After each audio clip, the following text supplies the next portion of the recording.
Alam mo, maganda yung ginagawa mo, super bastos ka. Sa isang naging panayam kay Chief Presidential Legal Counsel Juan Ponce Enrile sa SMNI News, tahasang tinawag na bastos at abusado daw di umano si Vice Ganda.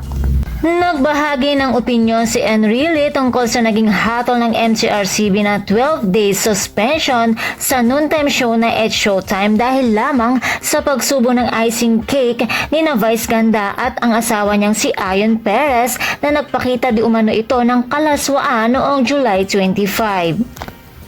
Ayon nga kay Enrile, ang problema daw di umano dito sa bansa natin ay kung meron kang power, political, social, economic o kahit ano paman, halos hindi na iniisip ang kapwa-tao. Dagdag pa niya, yung ibinigay na katangian mo sa iyong lipunan ay hindi mo na tinitignan ang kakulangan ng mga iba.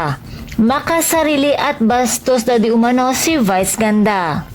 Ayon pa sa kanya, matagal na niyang napapanood si Vice Ganda sa telebisyon at hindi siya natutuwa sa kung papaano ang style ni Vice pagdating sa pagpapatawa.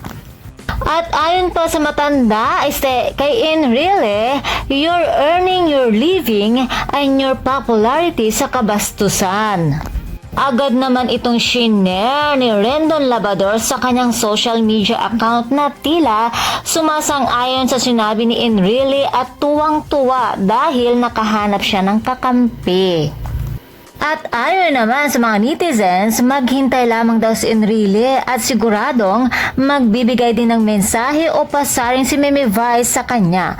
Magbibigay nga ba ng komento si Meme Vice tungkol dito o mas mabuting wag na lang niya pansinin ito? Dahil nga naman sa telebisyon lang naman siya kilala ni Enrile, hindi niya kilala kung ano nga ba ang buong pagkatao ng isang unkaboggable Vice Ganda. Kaya napakadali para sa kanya na sabihing bastos, abusado at makasarili ito. Subalit kung kayo naman ang tatanungin mga chikadora, sang-ayon nga ba kayo sa sinabi ni Enrile tungkol kay Vice Ganda? Please don't forget to watch, like, share, and subscribe my channel and click the notification button para ma-notify ka kung meron akong bagong video. Thank you for watching!